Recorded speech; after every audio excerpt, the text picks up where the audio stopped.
Hi, how are you? Thanks for coming. Appreciate it very much, and thanks for staying around with us. All right, well, one of the things you may not know about this film that Jason and I discussed earlier is this film was actually shot sequentially, which had to be really hard. And not only that, there were no nice hotels, movie trailers, or even really a place to hide away. What were those conditions like, basically shooting in a completely foreign environment?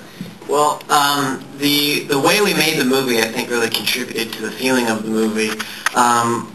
We shot all of it in India, except for the scene that takes place in New York. We shot that in New York. But everything else was shot in India, and the train was a real moving train that we would take out every morning. We'd board it at 7 in the morning, go all around the Indian desert, pardon me, and come back. We did stay in a hotel, but it felt more like a house. It was just an 8-bedroom house. And we all would eat breakfast together, go to work together, shoot on this tiny claustrophobic train all day, and then come home and have dinner together. And then on the weekends, we would watch movies together in each other's beds and bedrooms. It was just it felt like summer camp or something. I mean, it was hard. But when we weren't working to kind of ease the stress of it all and to take the stress off the pressure to be efficient, we would all have fun together and play around together. So it was the most fun I've ever had making a movie, because you just don't really get to hang out with the people you work with or live with them, really. So it was wonderful. Great. Now, this wouldn't be much of a fun Q&A if I was asking all the questions, so we're going to go ahead and open it up. Now, because they're taping it tonight, we're going to ask that you wait for the question until you actually get the microphone in front of you. I know. We have rules. Your New Balances are awesome, by the way. They're really nice. They're distracting. It's great. All right, who wants to be the brave one and ask the first question? Doesn't matter if you have nice shoes or not. Go right ahead. Thank you for coming to Dallas. Oh, thank you.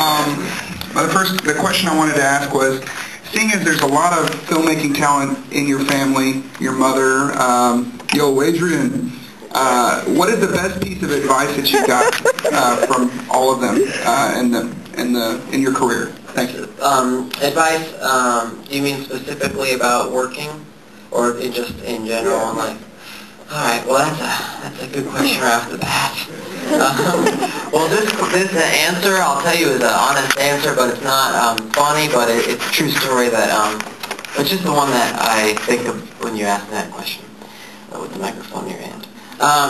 Is that when I was a young boy, my mom took me. We went on a family trip to Europe, and part of that trip we ended up going to see the Sistine Chapel. And in the Sistine Chapel, the creation section of it on the ceiling, there's a part where God is reaching out and He's giving life, and it's painted where. Do you guys know this painting? Are you familiar with this painting where they're both reaching out to touch each other? Well, my mom said to me as a little boy, she said, "Look how interesting it is that their fingers aren't touching, that their fingers are almost touching." And she said, when you do anything in your life, always try to do the space between the fingers. Which, as a 7-year-old boy is a lot to take in. But it actually resonated with me, and that was a piece of advice that I think that I always try to somehow poetically incorporate into my life, the space between the fingers, even if I'm ordering food. Right? Space between the fingers. That's right. No, yeah, there you go. And try to pick good, I don't know, I'm just kidding. Okay, yes. In the black shirt. Hello. Hi, Jason. How are you? I'm so good right now. Jeanette? No. Oh, it's close. I can be Jeanette. What's your name? My name is Shiraz. Nice to meet you, Shiraz. Hi. How are you? Okay, I really want to know, when people see you, do they run up to you and start quoting Rushmore? And if so, what is the line you get most often? Well, I don't get recognized all that much, to be honest with you. Like, people don't start running up to you and saying, "I wrote a hit play." No, I don't get it. I don't get a lot of people coming up to me really and recognizing. But if they do and they were to come up and be so kind as to say they liked Rushmore, usually I wrote a hit play or are they? I knew it. Are the two that seem to be yeah. Nice. Can I just ask one more question? Yeah. What was your favorite part or line in this movie that you wrote? Oh. Well, I hate to say that what's mine and what's not mine and all that stuff because it's just all Well, what's a really good one-liner in this one that you really like? that I like to say? I don't know. Where those nuts at? That was one that was fun to say, and I felt the pressure to say that one. You don't get to say where those nuts at very often. But now I feel like I say it all the time in my normal life. Like, where's those toothbrushes at? Something like that. I don't know. Sorry. Is this going all right so far? I'm having fun. I'm just getting excited. I'm just nervous right now because you're all stadium seated in front of me. It's a little daunting. It's like a tidal wave. Sold out? Awesome. I'm right here in the room.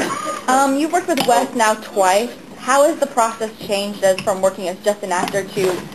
I can't believe you would say it without the mic in your hand.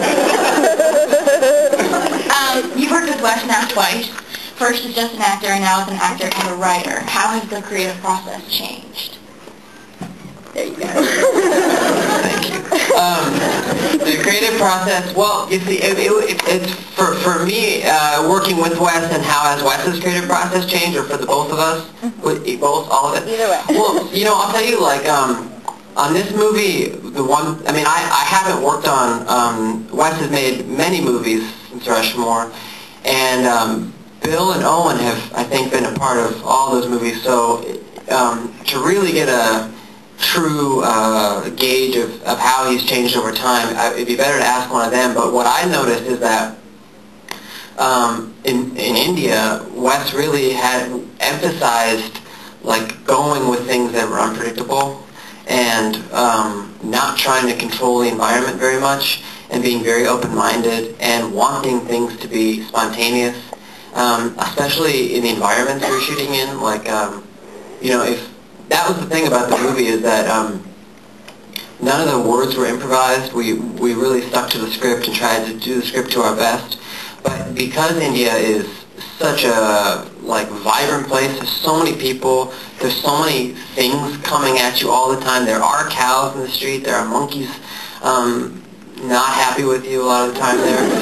There are all kinds of people and rickshaws